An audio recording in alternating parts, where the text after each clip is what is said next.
Hello, welcome to the Chatting with Dr. Stevo show. I'm your host, Dr. Stevo. Both my guests today are super talented individuals. Lou is the founder, writer, and CEO of Zelfa Comics Incorporated, with several books under his belt, as well as a well known YouTube personality called Homemade Game Guru, where he shows us over 101 ways to use cardboard, including constructing a working swimming pool and working treadmill. God. Look at that. Ooh. No danger when you see it. And Hugh is an amazing independent freelance artist and co-creator of Chosen Studios with a Z, where he specializes in comic book art, children's books, tattoo designs, and oh yeah, corporate branding. I can't read my own writing. Together, they form the creative team of the comic book miniseries Paper, Rock, Scissors, and Stuff Wars. Welcome to the That's show, it. gentlemen. Thanks for having me. Thank you, Dr. Stevel. Truly appreciate it, sir. Right, guys. So, how are things going now with this lockdown that we've got, the COVID? You guys normally go to cons and whatnot and sell your products and sell the books and your artwork.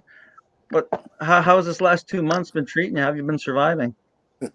Gave me more time to work on Lou's Crazy. You've seen the sketches in between. You see this crazy sketches that Hugh's been pumping out, like those black and white sketches. Like I saw the one you did of Blade, Oh, and right.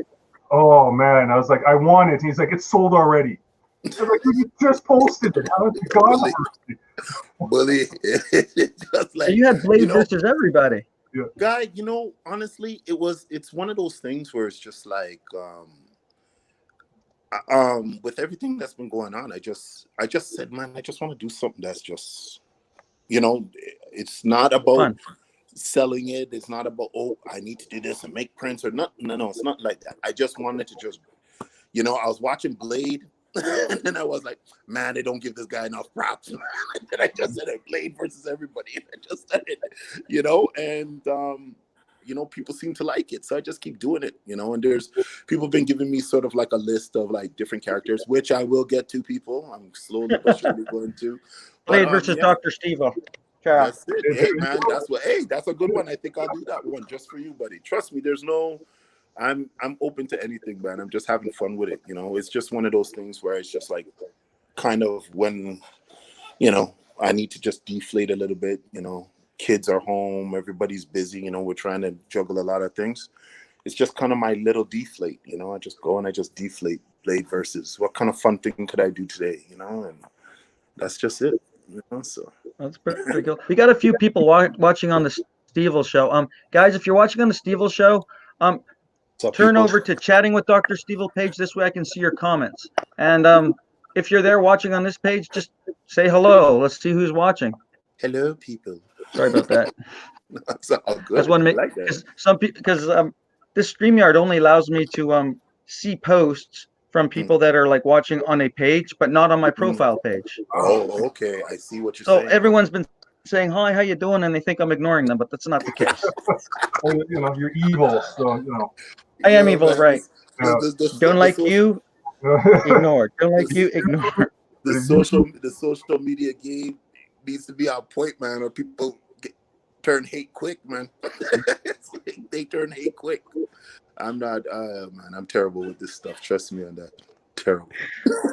Dude, you are fantastic. You're one of the nicest freaking comic book artists I've met. Like, you're like huggable too, and the doctor don't hug people, okay? He was a legend, man. Let's just be honest, man. Like I met him years ago at a Comic-Con. Didn't know the guy, and he came up, saw my books, and was like, "Yo, we're working together on this." Like I didn't even know the man, and you hear that all the time as a writer. People out there who are writers, you hear that a lot. Are it's like, "Oh, this is cool, whatever. Maybe we'll talk."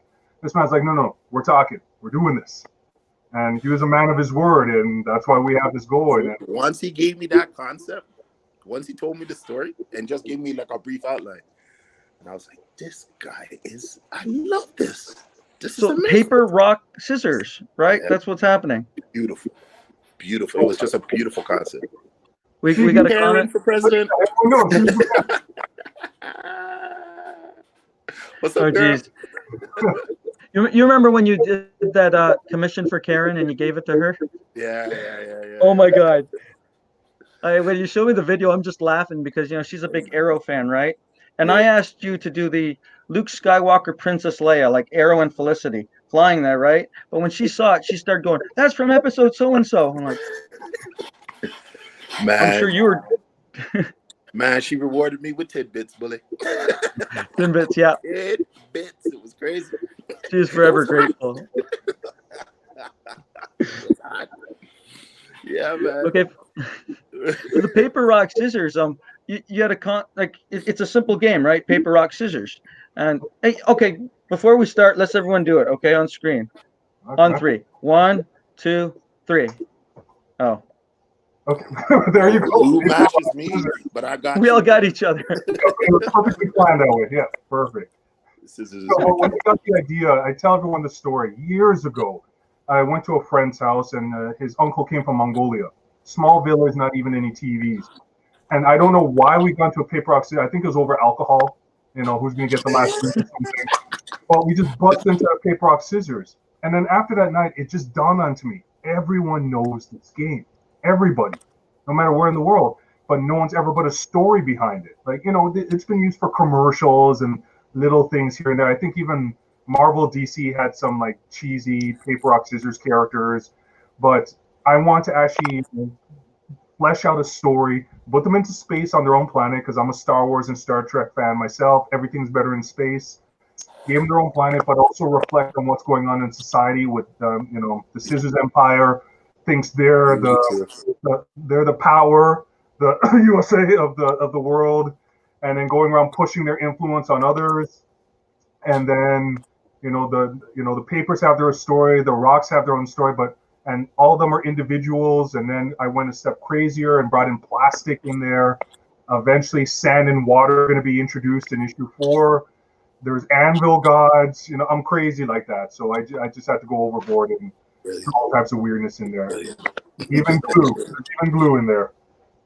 Yo, And and glue, nobody owns with the glue. Trust me, the glue is the ruckus, man. Nobody owns with them. They're the ruckus.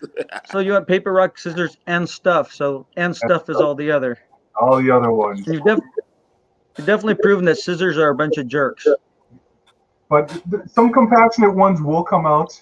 You're trying. Originally, I wanted this to be an ongoing series, but I wanted, again, a lot of self-publishers know this. I had dreams of being in with Diamond, and I actually got Diamond on the phone. The buyer, I forgot, Steve Leaf, I think his name is. And he spoke to me for half an hour, and he told me you have a better chance doing a limited series than an ongoing series, especially as an independent. And he goes, as long as you have all 4 issues done, then you also could put it together as a trade paperback and pitch it to us. So I was like, okay, that makes more sense then. So, but of course, that changed the dynamic of how I want the story to go. So I guess the trick is trying to condense everything into the 4 issues so it makes sense. People could understand what's going on, but still leave enough for the imagination of what's to come. So that's pretty much. Yeah, but what's beautiful about that is that your 4 issues is contained, but it's not like the way their story is. You can span off to so many different directions. It's just beautiful. So it's like he was saying, you can do these constant little mini vignettes of like these 4 issues of stuff and just put them out there. You know what I'm saying? Yeah. And then people read and like, oh yeah, I like that, and you see what works, what doesn't work. You know what I'm saying? It's really cool, man. The most fun part of all this is, again, what I miss about Comic-Cons is when I explain it to people, it's priceless to see them walk by. I do my fast elevator speech, like, you love paper, rock, scissors. Well, you know what? I brought the hand game to life as the intergalactic war, and watching over everyone as the anvil gods and their glue servants, and you see them walk by like, what? Okay, I got you. Come in. Let me explain this to you. And then, people are like, yo, that is great. And then they see the artwork that Hugh lays down, and they see it, man. They see the expressions on the rocks and the hatred on the scissors, like, taking inanimate objects and putting emotions to them. I can't do that. And that's where Hugh's artwork comes in, and you see it. You see the hate in the paper's faces when they look at Scissors and want revenge on them. And you see the indifference in the Rock's faces, like, we don't care about any of you. We could take you all on. We destroy stuff, Rock. Smash. Steve, let me tell you something. The quantities, okay, I had quantities that Lou sent me down, and I literally could have blew up the whole quantity that I had in the one show.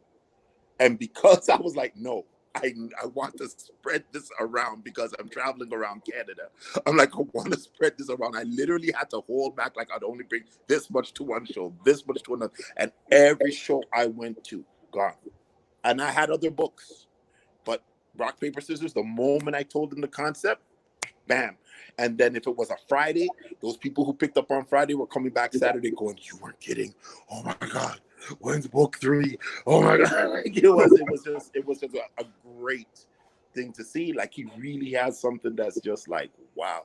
And when, like I said, when he told me the concept, I was like, yo, this is crazy. But then when you read his writing, and I wish you've read the books and stuff and you understand what I'm talking about, it's so full of energy and so full of each character, has their own thoughts and emotions and stuff like that. Like how we kind of came up with comic books, now it's a little different. You don't get a lot of characters doing a lot of introspective stuff and stuff like that anymore. But that's what I read that's what you get when you read this book, man. Like everything, the papers, completely different from the Rocks, completely different from the Scissors. It's just brilliant, man. Lou's an awesome writer, man. Awesome. Brilliant. I was originally thinking this would be great children's book, but then I saw the carnage that you have of all the paper bodies that left behind, cut in half. Well, the monster. The weird thing about this book is one of the greatest compliments I ever got was this family. I think it was at London Comic Con the first time I ever went there, and it was the Daniel edition before Hugh came on. So this is the priceless cover Daniel Wong did of it, pretty much sold the book out. And this family comes with this little girl. She's probably like 6, 7 years old. And so the parents are taking her around. What do you want? And all. So she starts looking at Rock, Paper, Scissors. And I had my other book, Pedlian, which I did with Dan Hammond, which is more of a cutesy type of book. And she's looking at it, and she's like, Daddy, that one right there. So she's like, Daddy, I want this one. And the mom is like, oh, honey, that looks violent. And I was like, Mom, Dad, I want this one. And I was like, I was like, that meant that like this little 6-year-old, she's demanding her parents pick it up for her. And I was like, and I toned it down where the violence is not horrific, like there's no blood or anything. Scissors are butchering the papers, but I tried to do it with Hugh's style where it's cartoony enough that you get away with it. It's like G.I. Joe. Look, it's so adorable. No one ever dies. That's it. But it's fun. Like, it's like, watching these papers with their little paper sword, just trying to deal with Scissors. Like, Bully, please, you can't do that to me, Snip. Oh, you know what I'm saying? I know. We'll just stab it in the eye. That's like, okay, yeah. But just want to read this number. It's just the layers and layers and layers that Lou writes that I love. Like, it's the layers. It's just like after the Scissors are spying on the papers and thing, all of a sudden, then who's spying on the Scissors? It's the Rocks. It's like, who are you guys? And then you get the confrontation there, and you see how the Rocks beat up on the Scissors, and so you start to get the parameters and the levels of who can do what, because none of these guys knew of each other. Well, you know what I'm saying? The Scissors had been spying for a long time, and all of it, Scissors and Rocks been spying for a long time, but I guess the papers were the most oblivious, eh? Yeah. Like, they were like, yay, everything's the papers good. were the most oblivious. So when the You Scissors remember attacked, when they relaunched Thundercats, they had it where they did a new story arc where pretty much the Thundercats were actually by themselves. They had their own kingdom, but they were oblivious to everything that was happening outside. Right. The mutants all had technology, but the Thundercats were living like in the 1800s. And I'm a huge Thundercats fan, and that was actually my inspiration for how the papers are going to be. They're living their lives. They think they're superior, and then they find out, they're surprised attacked because there's the other creatures out there that know of their existence. But then you bring in the craziness of the plastics, which is one of the new elements. And the plastics are the most they know of everybody. So they're well prepared. Like you saw in issue number 3, I won't give it away. People need to buy it. But You heard, people. You heard.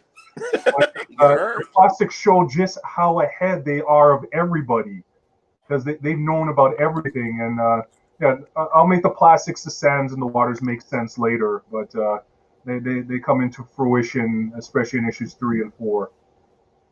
Okay, well, for the plastics, I mean, what was your concept for getting the look of the plastic? Because like plastic is like everywhere around us. Yeah. It could look like anything. So what was your inspiration for getting the plastic to look the way it was? My wife asked me, where in the world did you get plastic, water, and sand from? And, you know, and of course, every Comic-Con I get is there lizard Spock in there? And I'm like, I'm not going to let or sue me to death. Are you crazy? But I was looking around, and yeah, plastic is everywhere. So I thought plastic would make sense. And then sand and water, because if you're going to have 6 elements, 2 of them are going to negate each other. So sand and water would negate each other. They would just become mud, something. So, and I thought, okay, plastic can be defeated by scissors, but it's still sharp enough to cut paper. But I actually did work it out where it does work in the game, where I think I did it with this is plastic, this is water, this is sand, and this is plastic. And I actually worked it out in the card game that you could actually do the tournament. So I was trying to think logically in this crazy idea of mine. But yeah, but I put it that plastics are the neutral party. What's the clicking noise? Oh, good. But, yeah, you're hearing it too? Yeah, I can hear it too. Yeah. Are you moving the mic or something? Mine is not stationary. Okay. It could be just a signal thing. Steve will have some enemies, and Austin Powers is trying to infiltrate this. They're trying to get at you, Steve. It might be. It's Austin Powers. No, you had Dan. It was actually interesting to see the same story drawn by 2 different artists, Dan Hammond and Hugh. I don't know. It's like someone chewing. Somebody's moving around. I'm not. I'm perfectly still, buddy. So am I. I'm like extra still now. Because it's acting the fool. I think we're just getting some feedback. I think it's just a connection thing, maybe. Maybe, yeah. I don't know. Maybe me being way out here. I don't know. I noticed that Lou, you like to hire large, big, tall artists. Like you had Hugh, and you also had Dan Hammond before him. Is it just the height thing? It's like, yeah, we're on the same level here. You know, sometimes I like to walk into a Comic-Con, have my big artist behind me, just, walking all GQ, I guess. All bodyguard like, But I have other artists. Puffy and his crew. Daniel, number 2. Daniel in front of me. And his crew. Greg Merritt in front of me. I'll just surround myself, and being the only artist. I wish I could draw like these guys.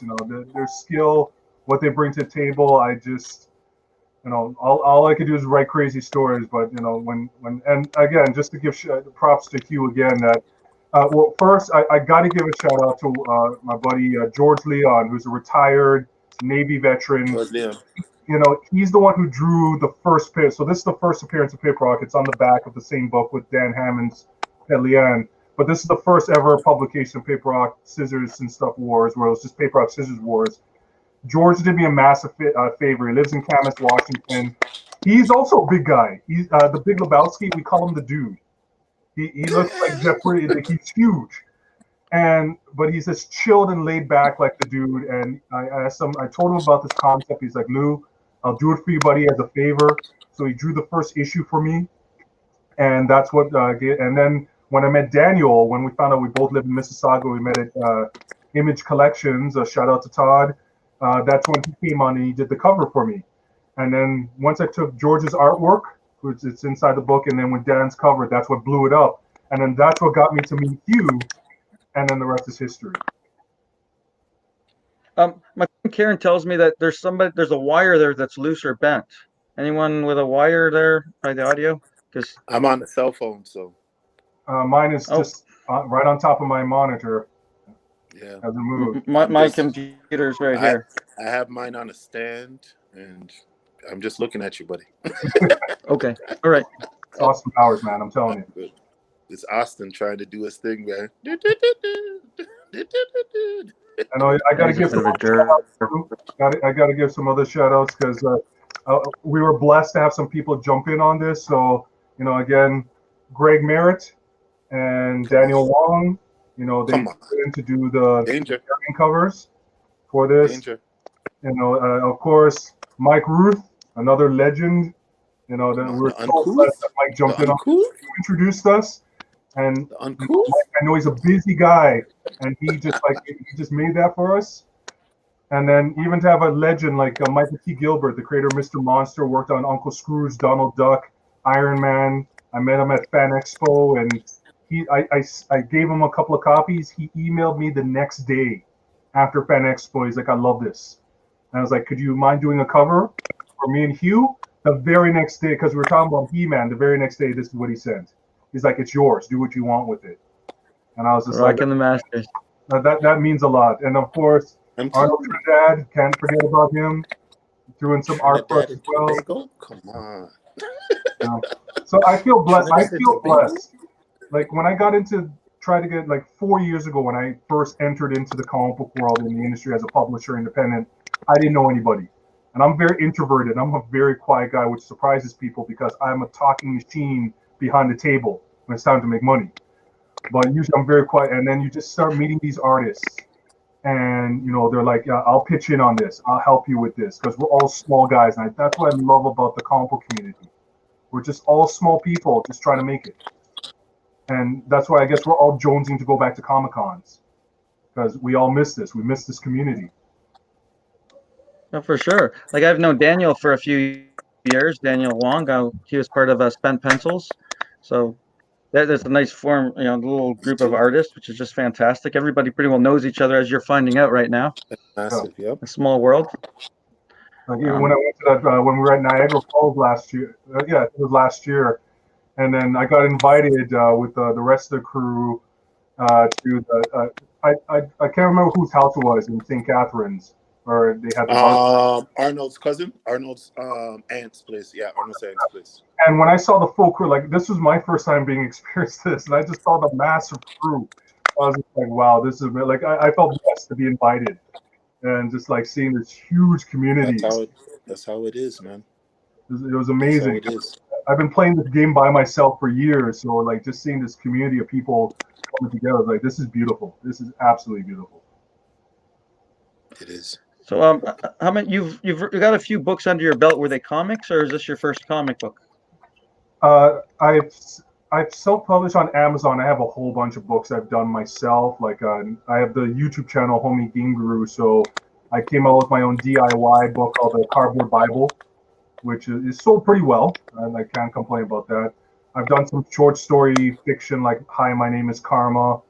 I did a book about mental health called The Boy with Zero Self-Esteem.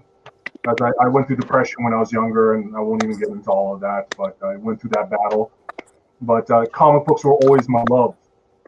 And so that's when, got in there. 2016 is when my journey into comic books really started, even though I've been a comic book fanatic since I was 7. What was your favorite comic book? That's for both you guys, growing up. Surfer number 4. That's the book that started everything. I still, with all my valuable books, I have this 1987 Silver Surfer number 4. I wasn't a reader as a kid. My father got me, as a desperation movie, got me that comic book.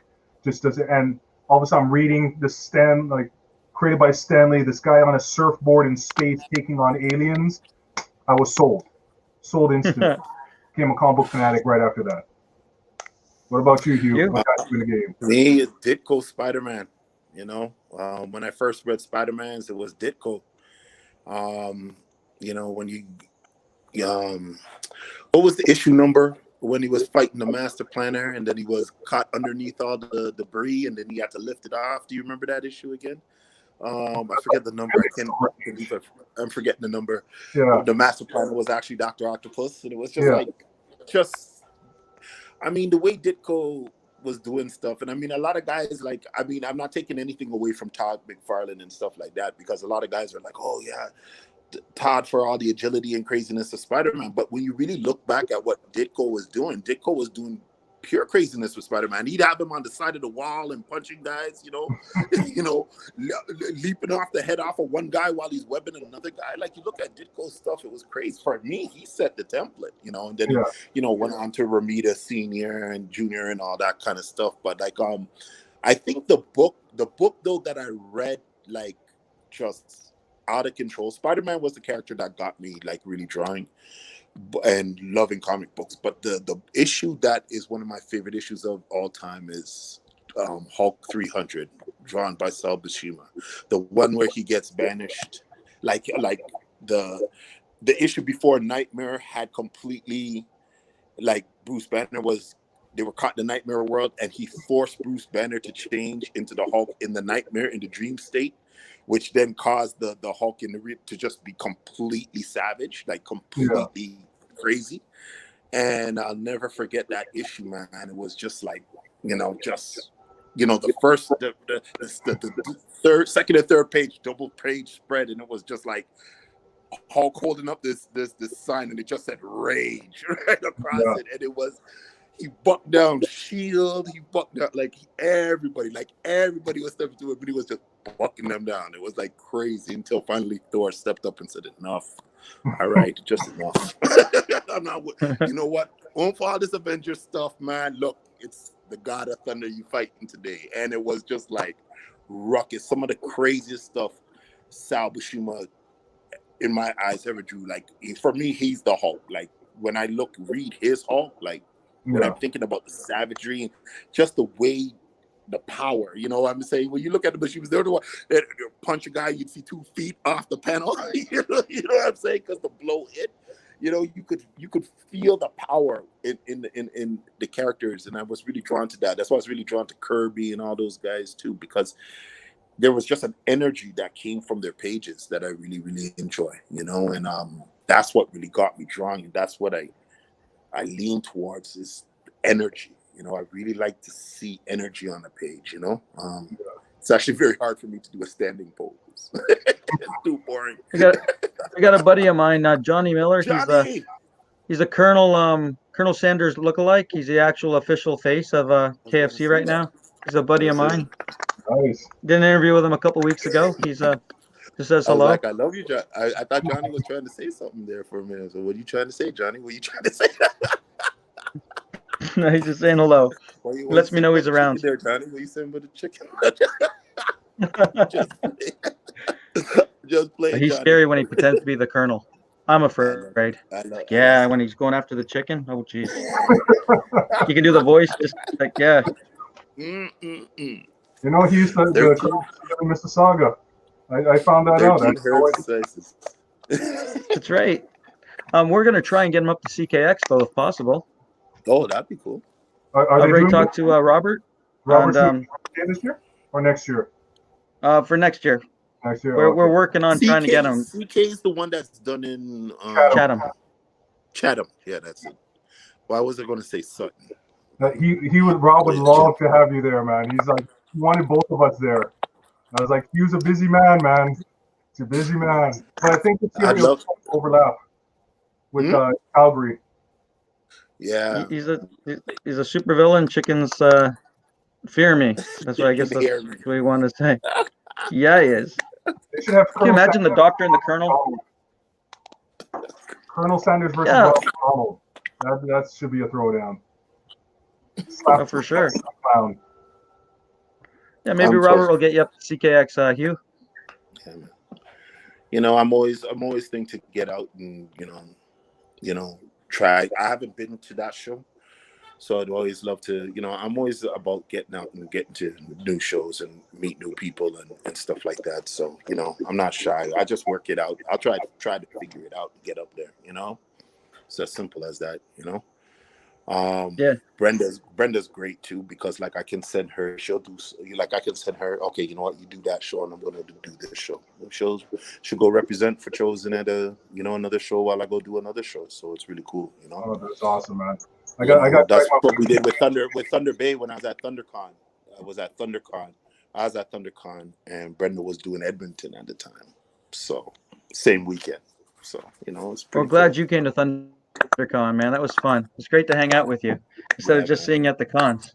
Yeah, I had a good weekend. But yeah, I think honestly that was the first time we ever just got to hang. Like usually, you know, you're doing your work at the show, and then you know I'm doing the work at the show too. So it's just like, you know, but we've known each other for years, so it was great to finally be able to just sit down and chillax and talk and see Steve-O in this nice wicked movie that what's his name again? What's his name again? Robert. Yeah, Robert. Is it Bellamy, the last name? Yeah, Robert Bellamy. Yeah, Bellamy. Robert Bellamy put together, and I was like, "Go, Steve! Don't let him do that to you, Steve." Steve, you a mercenary dude, and I was like, "Steve, don't let him know." Heaven six, That was Steve. fun Heaven shooting. six. Hey, all these martial art terms. It was crazy. we got a friend of ours, Arnold Trinidad. When is issue 4 of Paper, Rock, Scissors, and Stuff comic book coming out? You see how he puts that kerosene out there, man? Do you Yeah, see you know. why you Yeah. starting stuff, Cool. Arnold? Why you starting stuff? Why can't you love? Why you Well- starting stuff? You know we working hard. Why you gotta be like that? Why can't you Well, love? you know Man? what? Why you gotta be I like told Steve that? before we went live You on know this. we in a pandemic. I told Steve the nightmare of what happened. That my hard drive completely died on me, taking issue number 4 with it. The Are you complete serious? Is that what happened? That's what happened. The control arm, it was like one of those Logitech ones. I didn't know the control arm was scratching the heck out of the disc. So Oh, wow. it just all of a sudden just get all my files on there were gone. Lucky I had another backup hard drive, but the script completely done was on that hard drive. So I had to, my plots area. So I'm redoing everything from scratch again, rewriting it from scratch. Wow. So, but I'm hoping to get it out there because yeah, I want to. We're so close now to have issue number 4 done and out of the way. That would be amazing. I know a huge game to get it done too, and I'm talking to even some other amazing artists who want to do variants, which is cool as well. So, but I want this to be big. So it might. I'm not sure if who's down for like a 40 pager. Who knows? But which one, whatever, man. As long as you know your stuff is so dynamic and full of energy. I love it. Like, and you know, a lot of people, you know me from the other stuff that they see me draw, and so when they see like something like rock paper scissors, they're so surprised. They're like, "Well, who drew this?" I said, "I drew it," and they're like, "What?" Because it's so different from what they normally see me do. But it's just styles, right? It doesn't, you know, and this called for a certain style, so it's like, okay, there it is, right? What I like about it is it just shows people the versatility and just the range, you know, and you know, Lou writes with so much energy too, which is what I love. So it's still for me trying to put my dynamics in the way I like to approach, you know, dynamics on a page with that style. And I think it came off pretty good. Like the fight scenes are pretty wild. Like what I like working what I love working with artists like you, where as a writer, you know, I just give a basic idea of what I want because I want the artist to interpret their way. So even when I said, like, going back to Daniel's cover here, I just told him I just want scissors attacking a small paper, and this is what he delivered, which I'm happy about. And like one of my favorite pages, I'll show this. Hopefully, I could show this in front of the camera properly. This one here is my favorite page, with showing Rock crushing scissors. So you know, and some people have told me this is their favorite page. And again, just awesome. telling you, hey, just have Rock and Scissors fighting, and then Rock giving the final blow at the end. That's it. And well, that's like you know, the way Lou's writing the story, you're just like, man, like this is Rock and Scissors, and it's just like but the way he writes, and the guy's like, and they're throwing it, he throws, you know, and he's like telling the other Rock to stand back, I'll hold it, I'll take this, you know what I'm saying? And he's dealing with the scissors, and the scissors just has a certain style to it, and you know, it's like the Rock has a very brute strength style, while the scissors has a very slashing style, right? So it was like also translating that visually onto the page to even let their fighting styles look different and stuff like that. And it's just brilliant, man. I just think Lou was just brilliant. He just does some brilliant stuff, man. I just love it. So it's just like it's really fun. It just when I read it and I start to, it just gets the juices going, the flow going, because I can see everything animated in my head as I'm doing it. As I read a script, the images pop up so quickly and so easily. I don't even find it hard or difficult. Like I'm just right into it, and I'm glad people are enjoying it. It seems like people are really enjoying it, and I'm really glad people are enjoying it. And I want to be able to get started doing some colors on the pages, Lou. Yeah, we want to see colors. The colors will take it right over the top. And there's some effects and stuff like that I drew in a certain way to add like certain effects that I think you're going to be very like. Well, some people have brought that up, that are you ever planning to do a color? And I told them, frankly, colors I looked at it from a purely cost perspective, that colors very expensive. Like, I know some colorists, but of course, I believe artists get paid what they're worth. And because I know I've heard horror stories from many artists where writers are like want to pay them as little as possible, and so I want to make sure I give you guys what their talents demand. But that takes time. But once we finish all 4 issues as black and white, because that's the beauty of comic books, the black and white medium is still beautiful comic books. I still love the classic Teenage Mutant Ninja Turtles back when Mirage was first started, and that grittiness that Kevin Eastman had to it.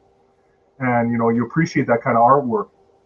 And so once we finish with issue number 4, then we could then come up with other printings with full color.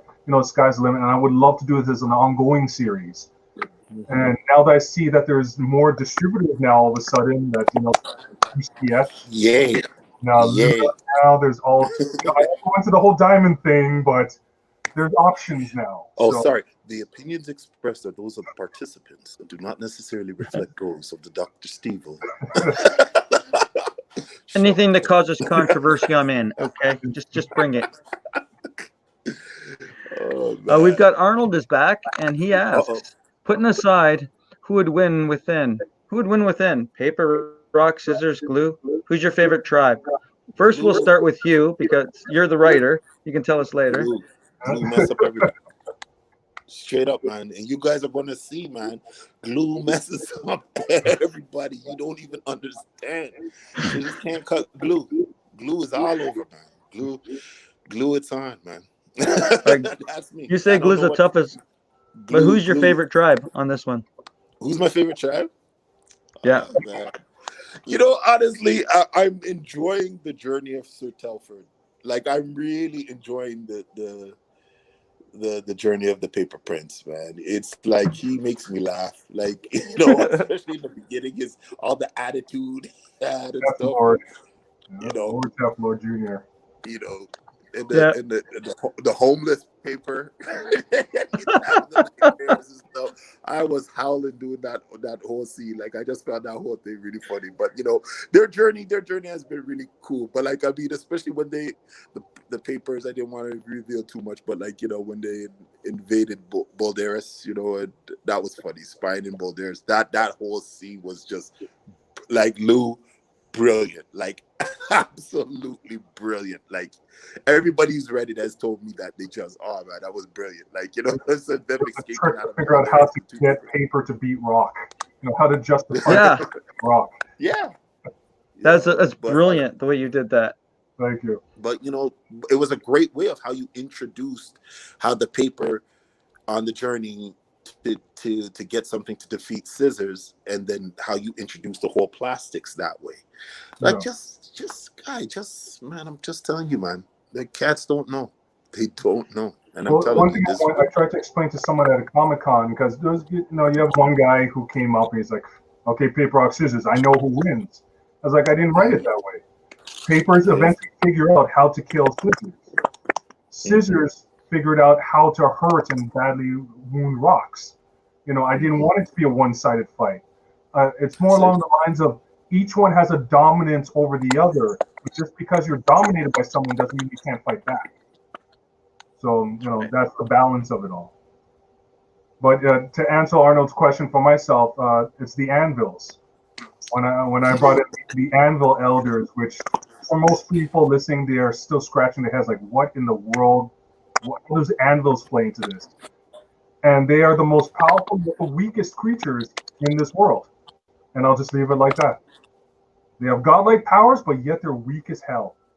And they have a very important role to play in all of this. And I will give this much away. They know how everything on the planet started in the first place. And I'm going to give a taste of that in issue number 4. And some of this will make some sense to people. Hey guys, I'm learning it as soon as you are. Basically, I don't know what's up until Lou passes me that script, so I can't even tell you anything. I can't even go, yeah, what Lou's doing. Now I can't tell you nothing. Like, I don't know what's next until Lou sends me the script, man.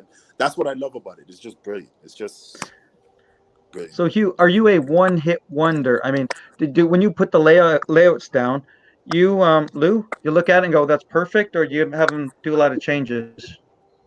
I think most people work with me. I don't ask for it. Even Dan Hammond, you could ask him the same thing. I don't request many revisions.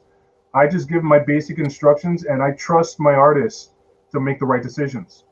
Daniel gave me this one horror story. I think if you ever heard the dragon story, he was working on this book, and he made this beautiful inked image of the dragon approved. And then after he inked it, the writer and the creator is like, can you change this and that? It's like, it's inked. It's done. I can't change anything. What do you want? And I felt for him. I was like, no, you have to trust your artists to interpret your work. I think that's why Stanley and Ditko got along for the longest time. Well, all his artists. A lot of, like, if you read a lot of what Stanley, some of the older interviews, and you could do your searches and stuff like that, and read some of the old articles. Stan said a lot of times Stan didn't even have the script written. He would just tell them the premise of the story. Say, this is what's going to happen, blah, blah, blah, and run with it. And they were literally just drawing what they felt for like 24 pages, and then Stan would go in and add the dialogue after. It was crazy. Wow. It was crazy, but that's why the stuff especially with Marvel stuff, just felt so, to me, just so, whoa, it's just crazy. Like, and what I appreciate with Lou, and, I work with Jack Virgilio too, and they're both the same way. Like, they're like, Q, do your thing, and like, they don't ask for much when it comes to changes, and it's nice to be in that sense. Obviously, if there's something that has to change, it has to change, right? But Lou gives me that freedom to just express. He goes, no, I want you to just express the story on this page your way, and I think Lou, I don't know. I think I've done all right. No complaints whatsoever. I said I still think it's your artwork that made the Kickstarter a success. It was people saw the artwork and it just took us over the hump. Let me tell you. To be honest with you, my selling point was Hugh. Hugh's done fantastic work for me and stuff. When I found out he's in a comic book, like, yeah, okay, I don't care what it is, just let's do it. I'm humble enough. It was Hugh that pushed us over the top, man. Like, when I show people Hugh's artwork and I drop Hugh's name, they're like, "Oh my, Hugh's behind with this?" I was like, "Yeah, man," and that was it. And I'm humbled by that. I'm perfectly cool with that. Hugh, you're a legend. Let me tell you, everyone knows who you are, man. Rock paper scissors. I'll tell you, is like, it's the lick. It is the I mean. I'm not trying to be like thing, but when I stand behind something, like, I'm like, yo, and at least you don't have a problem with I'm rubber and you're glue. That's AJ Riley. The Rubber Kingdom. The Rubber Kingdom. Rubber Kingdom.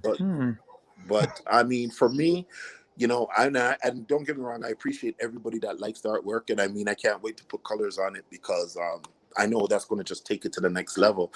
But for me, it's the writing. I couldn't do what I do with it if the writing wasn't there, man. And I'm telling you, like, the writing, Lou writes exactly how I read comics coming up. Like, just like that way of doing comics, like back when we were coming up, just the way I like to read them, full of dialogue, full of, thoughts and emotion and stuff like that, and I love it. Like, and to pull that off with something as a concept like with rock paper scissors, and develop this whole world of just intrigue going on. It's amazing. Like, everybody's told me when they're ready to go, like, I just can't get over how much is going on in this story. Like, it's just levels, man. Levels upon levels upon levels. Well, Steve, let's put you on the spot, my friend. Who's your favorite tribe, and what do you like about the book since you read all three?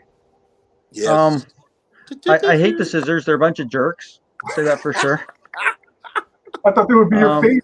You don't like the Samhain, boy? The Samhain? No, man, I like a challenge. And right now the paper is doing pretty good because they were the victims at first. Now they got to find a way to overcome these guys that seem almost impossible to kill. So that's kind of fun. I'm kind of behind the paper. Behind the paper. That's what I'm the saying. rocks are fun too, man, because they're just like, smash. They're more logical on a lot of things. But the guy they sent out, he just wants to wreck things. Like, some of it reads like some classic kung fu stuff too. I love it, man. Like, it's like you can tell the things Lou grew up in, and because I'm sure you watched like martial arts movies. Was the classic kung fu, right? the Channel 4 Exactly. Kung Fu? Come on, yeah. What I'm saying. So the boulders are like, what? He's the 5th level of the. You know what I'm saying? Yeah, 5th level of pebbles. Yeah, he's a 5th level of. He's a what? Impossible. He's only, and I love that. Like, your kung fu is good. Like, you know what I'm saying? Your pebble is good. Yeah. It's a sand palm. You know what I'm saying? He knows the 18 low chin palm. Like, I love that stuff, man. That's why I laugh. And I just, as I'm drawing it, I just have the biggest smile on my face. I'm giggling while I'm drawing it. I'm like, let's go. Watch this now. Watch this. Watch me make the Rock do this. Like, I love it, man. Like, the papers, they know they get their butts kicked, but they say such bold things. Like, there's that one Rule, man. Like, Rule he says some bold stuff, man. He just wants to trash everybody. He just wants to beat down. He wants some revenge. You want everyone to have their own personality. That each one is an individual who thinks different. It's beautiful. It's beautiful. When they took down the scissors in issue when they took down the scissors in issue 3, the one scissors when they go in. Trust me, the joy they had, the elation they had, and the yelling, Crom! Like, you know what I'm saying? It's just beautiful stuff, man. I was loving it, man. The kids, everybody's gonna love it, man. Everybody's gonna love it. If you give this book a chance, you're going to love it. Trust me, you're gonna love it. It's just. I'm gonna decide for like even just having this get together. I'm hyped to really push out issue number 3 because I've been working on this project and that project. Trying to keep, because we're all trying to keep busy during the pandemic. You saw my board game thing that I got in the newspapers and all that kind of stuff, and my beautiful Candace series. But it's I'm jonesing to get the last issue out. And I've told some comic book store owners, I want to walk in and see my book on your wall. Yeah, that's my thing. Just walk into a comic book store and see it there. That's heaven for me. Maybe see it in Overstreet one day too. Who knows? Yeah, right. Well, Steve, my whole sort of, if you're going to say career, has been the sort of like, the hit the road and be at shows, and that's how I marketed myself, and it becomes this thing where people just like, man, I can't wait to see you at the show, and they look out for that. You know what I'm saying? Like, I'm going to see him at that show, and sometimes it can be a little good and a little thing for an independent, because you're like, okay, hey, I have this new thing, I'd like you to get it. We're like, oh, I'll wait till I see you at the show. It's like, no, actually, you know what? We're in a pandemic right now. You can kind of pick it up now if you want. Yeah.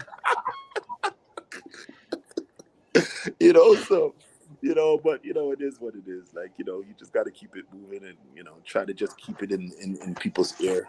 But I mean, I think the hardest part about what's happened is that with the pandemic, we had such a big thing planned, like a big, marketing push behind all the things like the books and stuff. We're going to start hitting a lot of shows and really get out there. You know, Lou was going to travel We're going to with be at me. Calgary together, man. I'm so hyped up for and we're that. going to do something. So, and then that happened, and that's what hit with a lot of the other stuff that I've done too, like some of the exclusive covers that I've done for Big Country and stuff. So, you know, we're trying to, you know, adjust to the new sort of thing. And, you know, I got to get up to speed with more of this social media stuff. I won't lie. I'm kind of, you know, completely, you know what I'm saying? Not as, We're the old men now. yeah, I'm the same Yeah, I way. know. But, you know, but Oh, yeah, and I'm still learning as I go. Shout out to Big Country. They helped out big time. that's right. That's it. Big Country. Now, both of you guys have been involved. Besides this one, have Lou, you've got a Kickstarter coming out right now, which you're working on, Yeah. and Hugh, you've just finished a Kickstarter. I'm kind of disappointed that I missed it. Oh, sorry about that, buddy. It's I like apologize. just like Megan Carter, she had one out as well, and I kind of missed that, and I want to get her work as well. But howdy, I'm John Ware. Howdy, I'm John Ware. Hold on one second. Yeah, I was gonna Yeah, get here's my the copy. booklet. Howdy, I'm John. Oops, there it is. Howdy, I'm John. I'm John Ware, and this is an awesome book written by Aisha Chloe, and just had the greatest opportunity to come down. One of the great opportunities when I came down to come and work with her. And read with Red Barn Books, and she had this beautiful story about. Well, it's based on real events, right? But she made this beautiful children's story of this man, John Ware, and how he came from slavery and came up to make his own way up here to Canada, and basically was one of the founding guys for like ranching up here in Calgary. Like he was one of the main dudes, like, you know, and you know, not a lot of that kind of gets talked about, you know. And so you coming up and you're just saying to yourself, like, who this guy, you know? And I didn't know that this happened, you know what I'm saying? And you know, who is this person? And so when I got to get on this project, it was just awesome because it just feels like, hey man, like I'm able to tell this story and give something to the children and give something for the next generation. Even adults reading it to their kids who don't know the story of John Ware is going to be like, oh, wow, I didn't know this. You know what I'm saying? So it's so educational, you know, and It's a bit of Canadian history as well. yeah, and it's Canadian history, like in important Canadian history. You're talking about like really a whole industry down here that this guy was a part of and a major part of, you know, making happen, you know. So I'm just like, wow, like but Aisha was amazing. It was a pleasure. Her and Leah Glumba, and you know, we worked on this thing, and book turned out beautiful. And I saw some of the pictures from your book, from your Kickstarter and whatnot. Obviously, I saw the Kickstarter afterwards once I found out, oh my gosh, I missed it. The artwork looks like it's from an animated series. I mean, that is your art is just fantastic. I could just see well, that being, you know, a cartoon. that's the thing. Like, I do. I went to Sheridan for animation. Me too. And yeah, classical 2D animation. Sheridan, baby. And you know, then we got in, but you know, from there I was working at Draxall Jump with Ken Lashley, and you know, so. But my whole thing was I was always loving comic books. Like I always wanted to do comic books. That was my thing. Always wanted to do comic books. But I got into animation. I wanted to do animation because I wanted to just learn. If I wanted to bring something to life, I knew how to do it. You know, and animation taught me structure and you know what I'm saying, and all those kind of things, and how to anchor things and draw in volumes and stuff in a way so that, you know, if you want to animate it, you can do it in 360 degrees to make it all work, you know what I'm saying, and stay the same. So, you know, that's what animation brought to that level. So when we were doing this, like rock, paper, scissors, it's just everything is done in a way that if I wanted to get it animated, like if Lou wants to get rock, paper, scissors animated, no problem. It's like no problem. Yep. They would have no problem to translate my images and make them, you know what I'm saying, animatable. Easy peasy. Same with the John Ware. Like the characters are structured and the style is structured in the way you gotta animate that, no problem. You know what I'm saying? And I mean, anything can be animated, right? But some things you might have to say, oh, I got to change that or change that. But there's not a lot of excess stuff that makes things to be like, oh, that would be difficult to animate or nothing like that. No, everything is very animatable. And that's how I think about things a lot of times when I do draw or when we're doing stuff to try to create is, you know, okay, so there's a drawing, the illustration, whatever. Okay, now what if you wanted to be animated? What if you wanted to make video games out of it? What if you know, and you try to, because all the industries they're merged now, like everything, you know, so you got to think of that cross market and how, you know, how it affects other things. So yeah, definitely for sure, like you're saying, for sure. And I thank you, and I appreciate the fact that you even noticed that and realized that. That says a lot about your eye, guy. That's a good eye. But that's how it's done. Like that's how I purposely drew it and think with the construction in the way that if they want to animate it, not a problem, you know. You also have model sheets there, I saw. So that's pretty cool. Yeah, some model sheets and stuff for John and stuff. We went through like when I did the first original, I think we did what? I think we did 20 something. 20 or 25. I think it was just concept drawings. I think it was, or something like that, of John Ware. And we were just throwing styles. I was just throwing different styles. Like, okay, what about this style, that style, that style, that style? And I was just, you know, shapes and just different energy, you know. And then she liked this one. It was this one and did two other ones. I think it was initially, but she really liked this one, so we went with this style. And then just refined it more, and then there it was. And then after that, it was just like, okay, I know the style, I know the kind of feel, and then just drew, and then just went to town and just drew, you know. So it was really, really good. It was. You mentioned it's all historically accurate, and you used a lot of reference photos too to make the characters fantastic. Definitely, you know. Did you ever get a chance to go to his farm? Is that available? Is that a? I haven't. I hadn't been able to go to some of the spots yet. Like Aisha has been to the spots, and I haven't had a chance to go into to the what's the place called? Why am I forgetting the name now? I apologize. Let me just check the book here. Let me see what the name is again. One spot. I keep forgetting. You gotta forgive me. Time zone. Once the interview's over, then it'll hit you like a brick. Yeah, that's the thing. That's how it works. Eh? That's how it works. Everything will hit me afterwards. You know, I say, yeah, here we go. Yeah, to the Bar Okay, Karen. Ranch. I haven't been to the Bayou Ranch. The Bayou Ranch. Bayou Ranch. Bayou Ranch. That's what I was.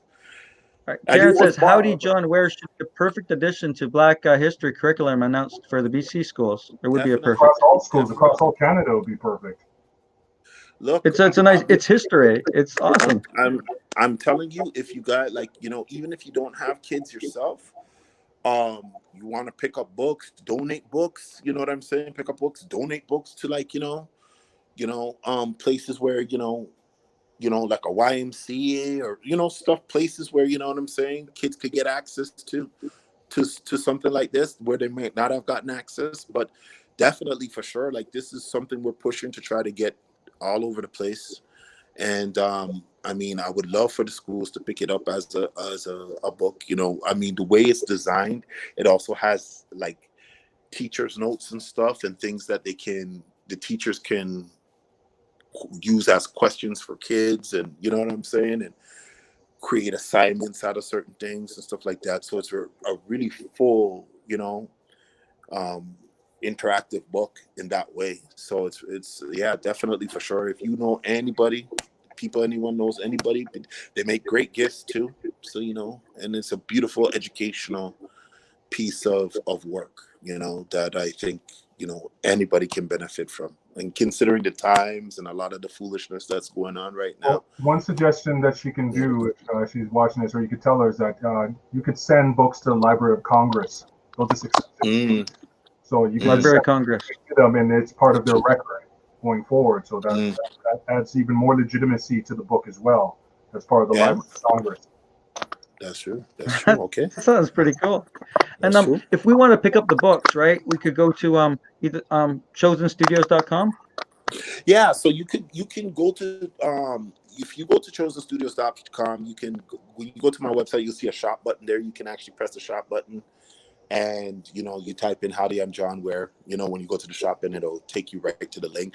Or you can contact Aisha at Red Barn Books and go to the Red Barn Books site, and go directly to her and pick up books too. So like we're both, doing our thing to sell the books and move them. So either one of us, it's not like, oh, if I go to her, Hugh's going to be slighted or nothing like that. It's not, No.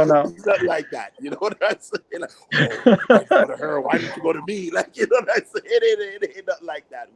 You know what I'm saying? I'm doing my part to help move product and get it in people's hands. And, I don't know if you guys have been following some of my tags, but Davis is Drewsbury, his kids got the books, and some beautiful pictures they sent of him sitting down reading with the kids, and we've got some great feedback on that, like just people who have gotten the book and have read it to their kids, and the kids seem to love it. So I'm excited about that. It's a good look. So that at the end of the day, that's all I want. It's just people to like what you're doing. Like with rock paper scissors, the exact same thing. I just want people to love it. Like I just want them to like it and go, damn, like these guys really put out something crazy. That's so far I got really two. So far, I got two factors that I'm interested in: your artwork on that, and two, it's Canadian history. cool. Obviously, with people tagging you saying that they like it, the story's got to be good. So that's another thing. So I'll probably end up picking one up. Well, But, yeah, definitely. Yeah, pick one up. Definitely. It's something. I mean, again, me, so it's a piece of work. You know what I'm saying? So just I'll get you to sign it next time I see no, you. I'll sign. No. I'd sign it. If you order it from me, I'll sign the book and mail it out to you. So don't even worry about that. Lou, did you get your copies? I got your copies. No signatures, man. There's no signatures. There was no signature on your copy? No signature. That's because hate runs deep, Lou. Hate runs deep. I got to rub your signature from one of the Paper Rock Scissors books onto the John Ware book. I don't know. I think you might have slight. Didn't you slight me in some way? I can't remember, buddy. Lou pissed me off. Vengeance. Just take. Don't worry, Lou. When I catch up with you, man, I signed that up nice and good, man. But I'm hoping your kids enjoyed the book, and girls enjoyed the book and stuff. But definitely, yes. It's the educator friends, all the educator friends, all of them. All right, Karen. She always comes through for me, man. That lady's amazing. Karen she's amazing. She's beautiful. And brings the best tidbits too. Don't worry, Lou. When you meet Karen, I don't know, man. I've had tidbits but hers was the best. Okay, we're gonna move on to your Kickstarter now. I mean, I saw the Kickstarter and it's amazing. You also had a product in your hand at the beginning of the show. Yeah. You want to tell us about it, Lou? Yeah, I just brought up one sample. It's what it is. Because Canada, we're all just going through some hardship right now. And I read this great article about how tourism in Canada is hurting badly. And what's going on in the U.S., I realized there's just all the horrible things are happening in the U.S. It made me realize, as much as I love the U.S. and I got my family and friends down there, it made me appreciate being Canadian. And, every province and territory in this country is beautiful. It's amazing. From Yukon to, you told me about when you drove up to Northwest Territories to Yellowknife. I've driven it. I've driven this country.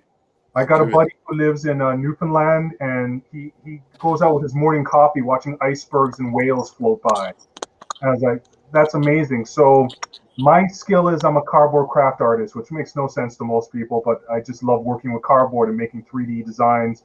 At Comic-Cons, people see my 3D posters, like this kind of stuff that I make. So what I made is poster booklets. So like each of these are 3-dimensional, and I layer them.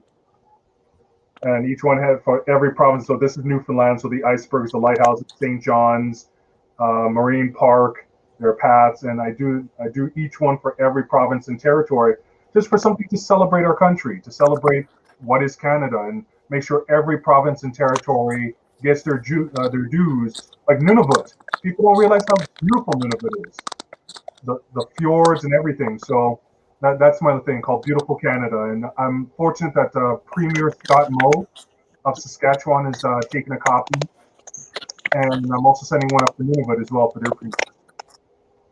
So Beautiful. when we go onto your Kickstarter site, we can pick what province we want if we choose. So right now it's just based on the tiers are just based on the size and the jumbo size. So this is the standard size, and then there's a larger, bigger one that's that size. But once the campaign's done, you just tell me which one you want, and then I make that one for you. And can we put stuff inside of it, or is it just there for display? You open it up. It's there for display, but I do have one where I'll take your family photo and incorporate it in there as well. Ooh, that's cool. So this is just my own small little project. It's just my own small little project that I do on my own until we come out with a real Kickstarter with issue number 4, Paper Rock Scissors. And my goal is $1,000. That's what I'm trying to do, because I want to get a color photocopier to make this stuff at home. Because all my artwork I do at Staples, and now with the new social distancing and the lining up outside nonsense, it's a nightmare now. So I just started it. Yeah, I just started. We're around $200 out of the $1,000 goal. So I'm just hoping if with Canada Day coming up, if people just have a unique made in Canada memento that's 100% made by, even the cardboard is Canadian. Everything is Canadian. I make these in my living room. So if you want something that's unique for Canada, for your province or territory, or based on another province or territory, give it a shot. Wow. Okay, let me interject something here quickly. Lou, talk to me later. I will give you the name of some print houses. You cannot print at Staples. You are getting killed. Killed. No, like I got big time printers I work with, but for small projects like my posters, now that they're individual photocopies. So still don't go to. I better you go to Minuteman before you go to Staples, guy. Yeah. Better you go to Minuteman before you go to Staples. Seriously, Staples is crazy, man. And you're doing that, and color, the printed color too. But they must be charging you, guy. Oh my God. You gotta walk them streets to get that money back, bully. But I'm hoping to get a copy for myself, so just straight in my living room. Don't have to go anywhere. Just make it. Like, hey. Another thing that was interesting, I was watching your videos on the Homemade Guru, the YouTube ones, and you made a working treadmill out of cardboard. Yeah. It got me on global I can't even make a Kleenex box myself, and you can make a freaking treadmill that works. Yeah. I made a working elliptical machine and a working treadmill. It was crazy enough that got me on global news for it. I was even shocked that they took interest. But yeah, it worked. I have a working rocking chair that's still, I built that thing 6 years ago. It still could hold up to 300 pounds. I'm a cardboard fanatic. I just love working with cardboard. It's just, that's my talent. It's a weird talent I had since I was a teenager, just to pass the time. I'm not into YouTube as much as I used to be, just with family and work and everything else. But, you know, whenever I get a chance to make something crazy, like my modular board game thing, which I would love to make into a full-on game show, which is my new ambition now. After getting Reader's Digest to feature it, I was like, you know what? I think the skies are the limits on this concept now. So hopefully I could do something with that as well. What is life? Congrats on that one. So this is what I enjoy. I have a full-time job, but when I'm working with cardboard or I'm working on comic books with Hugh and Dan and the rest of them, that's when I'm really happy. That's when I get real joy. And I think that's what the point of life is to do what you enjoy, and before you finally shut your eyes for that last time. Well, if this pandemic situation hasn't pushed that in people's brain, I don't know what will.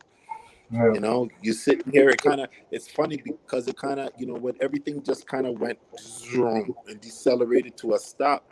And now you're sitting here and you're with your family, with your kids, and you're looking at life and you're looking at things, and you just realize, there was so much stuff that was unprogressive, and unprogressive elements, just wasting your time and taking your energy, and you know what I'm saying? Like you're just like, nah, man, you can't waste time.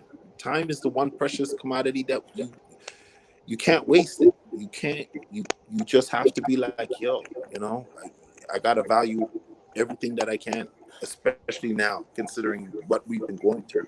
And So you know, I it's not understand this time. completely.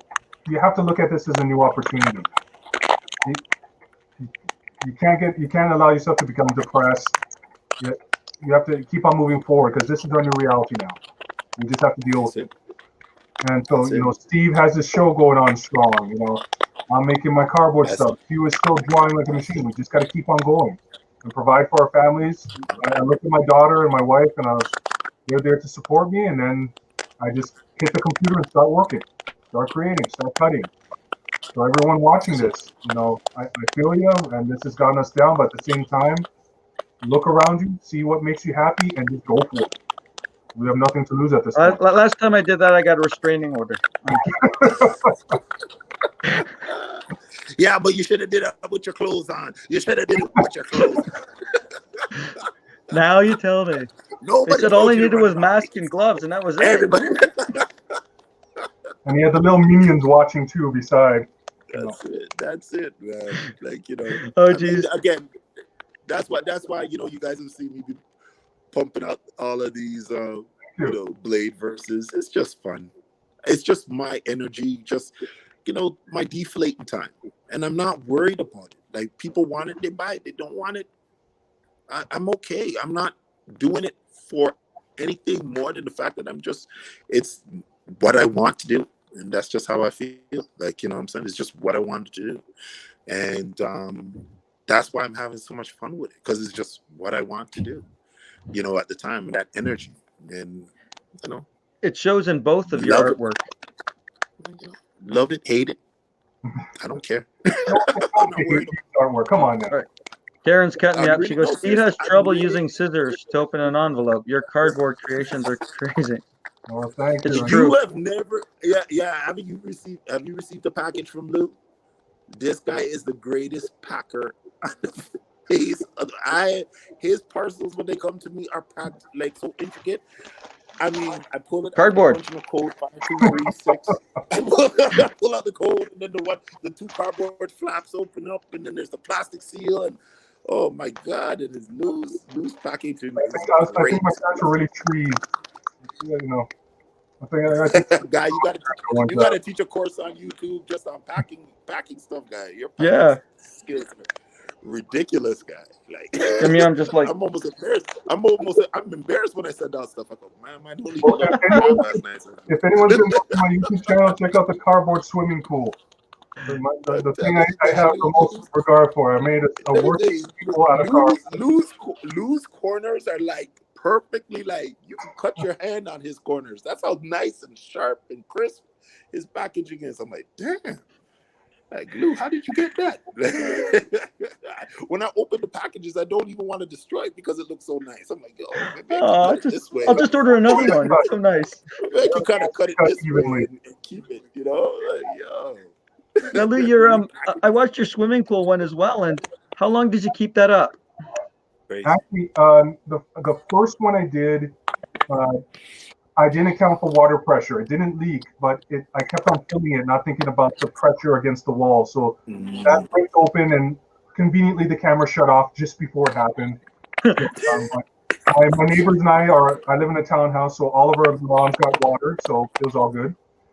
The second one actually lasted almost 2 months because I made the walls thicker. I only filled it up a third of the way, but then we had a wicked thunderstorm, and it was underneath my tree, so the branch fell and crushed the wall, and then that was it. But 2 months, I got 2 months out of it.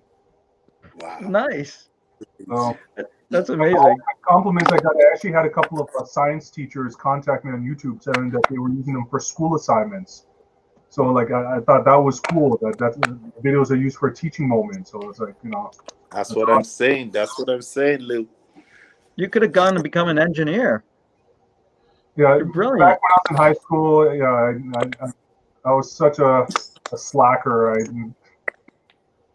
could have, would have, should have, but Well, sometimes with school, right, it's just the right motivator, right? And sometimes if you don't have them teachers that motivate you, right, you know what I'm saying? Like, that's it. Like, you just, Well, especially that's during this it. lockdown. I only have one child, and I praise teachers like I have to deal with my one, chasing her to Mhm. get homework done and whatnot. I was like, oh, bless you, teachers. Bless you all. Give you your pay raises. Well, that's it, right? And that's hard. Right now it's really hard for the kids. Yeah. It's hard, and sometimes it's hard Harder being for the parents.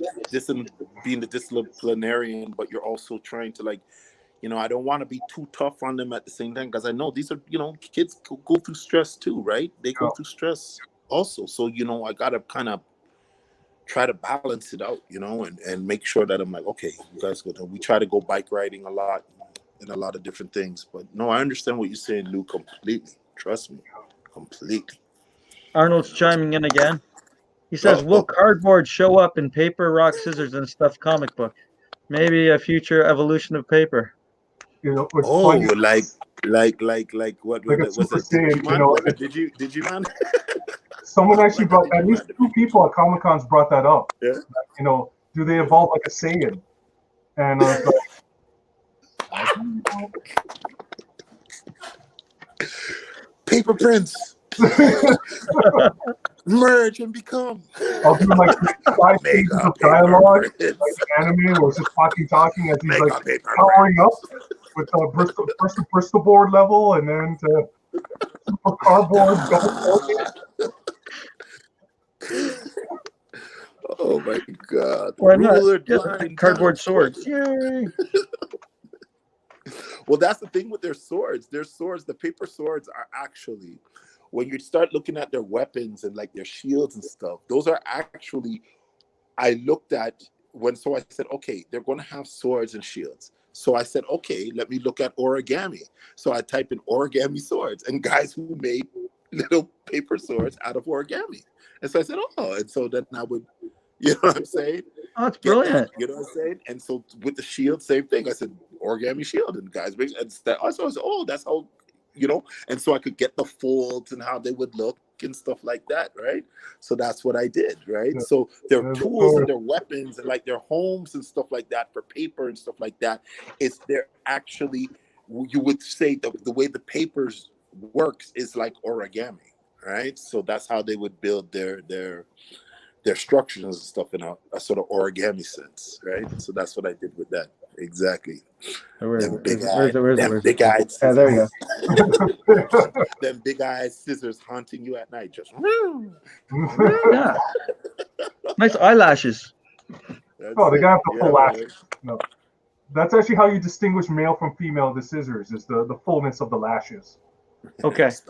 Not the curve of the handle. No. It's all in the lashes. Sexy lashes. Lashes. Lashes.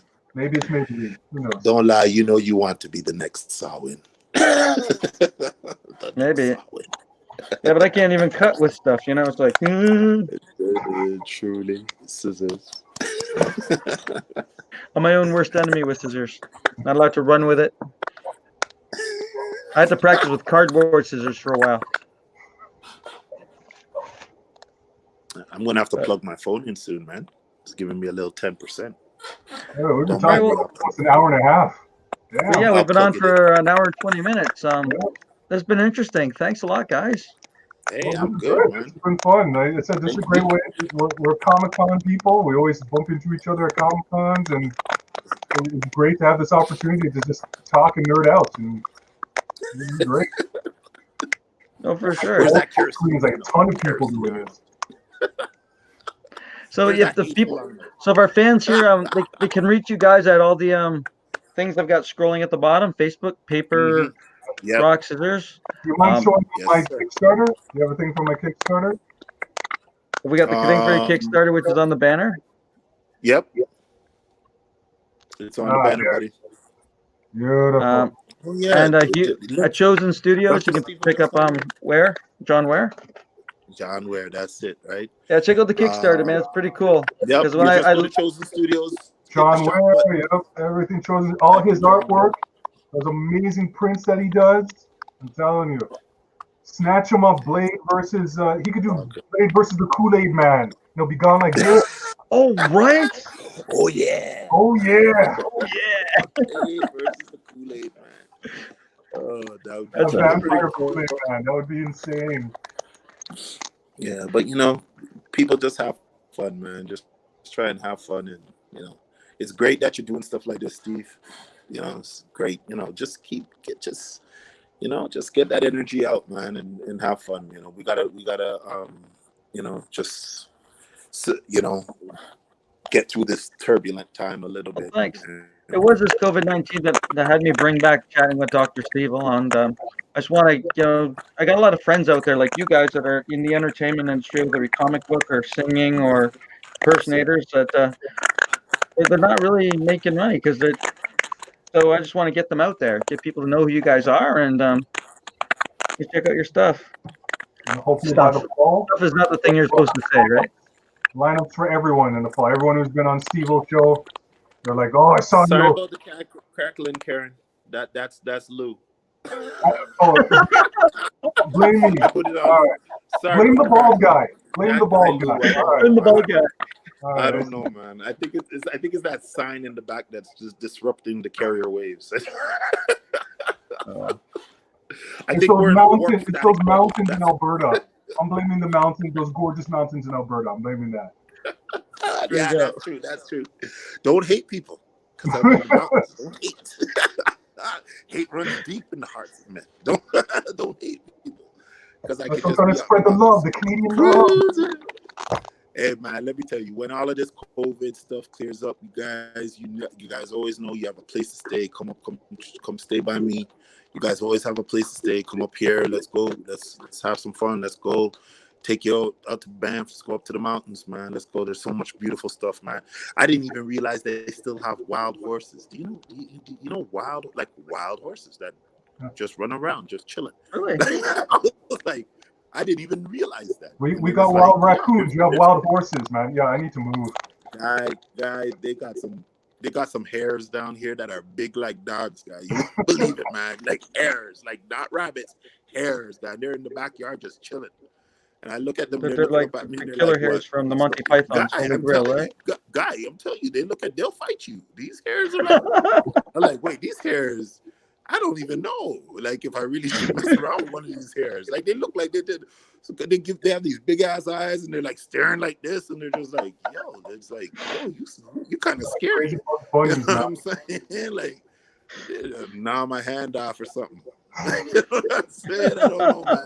I don't know, man. It's like, it's different. It's definitely different, man. I'm living with creatures now, man. Like, before we used to just deal with cats and dogs. Now we got creatures. Like, raccoon. Like, I was riding my bike this morning, and there was like a herring, like a big herd. I'm like, didn't I learn about you on the Hinterlands Who's Who? Like, what are you doing here? Like, I'm seeing creatures You're that I in learned. Mutual Omaha, man. You got the animal kingdom. Yeah, Mutual Omaha. Like, aren't you like Lauren Green, where the Lauren Green about to step out and say, hey, a herring, it flies at a speed. I'm like, yo, Lauren, is that you? I'm with creatures now, guys. You guys don't even know. I'm with creatures.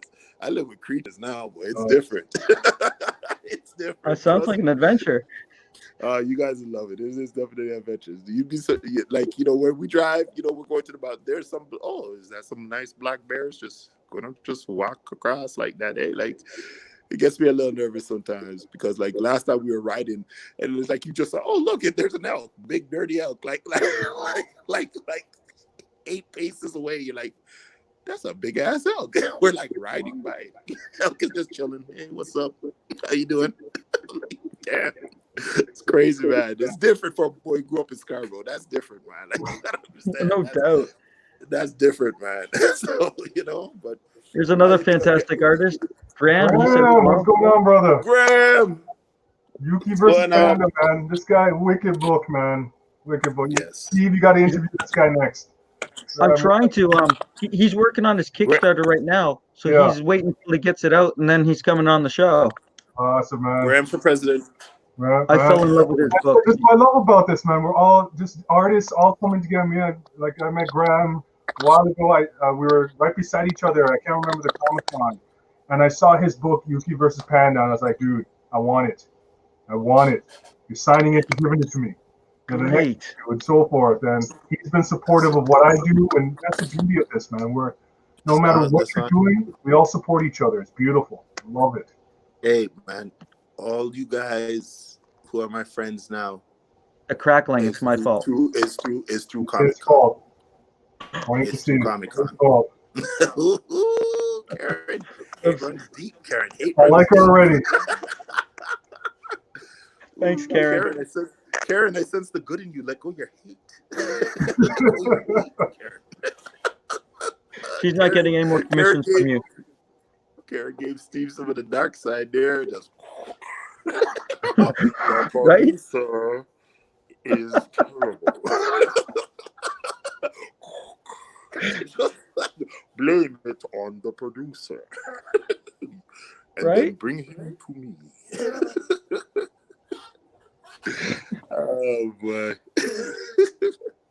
Too hilarious. But like I said, guys, you know, when all this COVID stuff ends, it'll be great to just be able to hang out, drink a beer, you know, and just, you know, just reflect back, you know, keep plugging, keep pushing.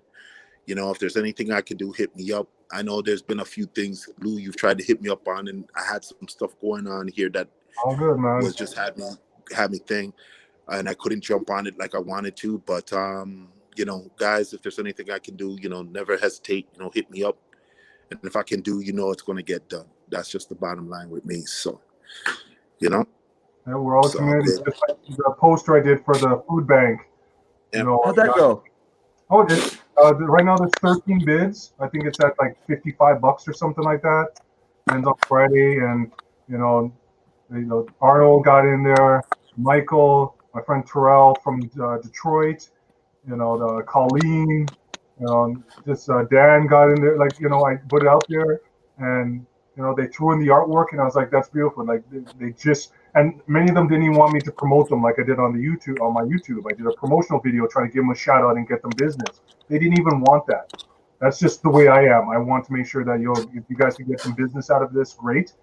But the food bank is so happy about it, and you know, their name's gone to Mississauga News and iSaga.com. So you know, it's just great. We're all a community. We're all, you know, trying to get through this. And I said, I'm just crossing my fingers that by the time Niagara Falls Comic Con comes around and all these Comic Cons, that we'll be able to see each other again and, you know, make some money. Let's see what's up. You know, we'll see what's up. Just keep plugging. Yeah, we'll all go over to Calgary, man. We're gonna all go to We're gonna have one of the biggest house parties the world Canada's ever seen. You guys don't even know it's going to be. Yeehaw! You guys come as the jam. I'll bring our cowboy hat. First things first. I pop the freaks, all the honeys. Yeah, guys, we'll be playing all the beats here. Trust me. We're playing all the beats here. Trust me. You guys don't even know. You guys don't even know. My iPod reigns supreme. You don't even know. I got the beats. I got the jams. It's all good. Definitely. You guys step up anytime. Beautiful. All right. Thanks a lot, guys. Appreciate the time. I had a great time. I've laughed. Thanks. You guys are funny. It's fun. Good, man. Good, man. Well, that's what it's all about, right? Let's have some fun, man. We don't need to be all serious in the interview. Well, you see, when I was a child, my first pencil that I took was a HB Stedler that I purchased from the convenience store as a lad. And I remember in those days, we had to keep the pencil very, very sharp, because if we didn't, our line work would be very, like, we're not doing that. It ain't that type of party, man. It ain't that type of party. It's a tea party. Karen, but shout out to Karen before she leaves. I just want to say, girl love. You too, Arnold. Shout out to you, bud. Cool. You've been awesome. Kirsten Arnold. All right, Steve, thanks again. Had a great time. All right. Good, man, guys. Appreciate this. Love to everyone. On Friday, I'm going to have another one of us artists. I'm going to have Greg Highland, if you know who he is. Yeah. Good. Definitely. He's another Sheridan boy. See, Steve. We're all Sheridan alumni. This is insane. We're all Sheridan alumni. We probably pass each other in the halls. I know we're roughly around the same age. And, you know, who knows? We were just walking through the Oakville campus, and you feel that like. Oakville campus was the campus, man. I'm Yeah, telling you, serious. Oakville campus. Sheridan Oakville, man. alumni. This is beautiful. So beautiful. Those were the times. Did Yeah. you go to the pub nights? Did you go to the pub nights? Yes, Oh, I yeah. did. Oh, Yes, yeah. I did. Good What times. year were you there? I was Huh? 99, 2000, 2001. Okay. Lou, me and you were there the same time. Yeah, probably. We probably walked by each other and probably had like I felt great. Oh Greatness my walked by God! me, but I'm just like, You see this hateful Negro wouldn't even acknowledge me at Sheridan. What's going oh on no, here? I Hateful Negro. he had his posse around him. He had his whole posse. That's why I we had to can't move get to the along. side That's why we to can't get progress. past. Like Because these you had hateful Negroes. everyone around him. I had to move my skinny self right to the side so the posse I'm around saying you I'm saying you could have loved somebody. You could love somebody. You didn't have to be threatened by me. You know there was only 2 of us there at the time. You didn't have to be threatened by me. Steve, anything that went wrong, Steve caused the problem. He was always getting his evil Steve was getting on, I think there was a water main at one time. I saw this guy running away like this. I'm looking at you. It's mine. It's mine. My number 2 pencil. Yay. My blue pencil. Oh, Mine. No. All right, I know my daughter's knocking on my door, so I gotta bug out. Okay. I destroyed my house right now. All right. Thanks, guys. Go teach her some manners and some Street Fighter bullet. Oh yeah, I'm gonna get a Hadouken on that. Trust me. Give her the dragon punch for me. Love to your family, man. Love to everyone. Take care, guys. Steve-O. Thanks, Dr. Steve-O, thanks. God bless. Thank you very much as usual. Guy, you just rock, man. That's just an understood. Oh, stop. So thanks again. I really appreciate it, guys. Take care. Hit me up whenever. If you guys need anything I can do, let me know. You know what I'm saying? Careful what you wish for. No, hey. I'm just a brown fella. I can't draw, but I got PR stuff. Anyone need help with whatever, you just let me know. Need some cardboard and craziness. Let's talk to the guru. I'll do it. All right, people. So pick up Rock, Paper, Scissors, book 1, 2, and 3. Please pick that up. John Ware, you got to pick that up. Pick it up. You guys got to get out. Big Country Comics. You got to go get my exclusives. Also, Vampironica. Yeah. Dead Day exclusive. All right. You got to get some Aurora Man exclusives. Come on, people. Don't be shy. Come on, people. Good stuff everywhere, man. All right. Peace out. Peace out. Take care, guys. All right, ciao. Thanks.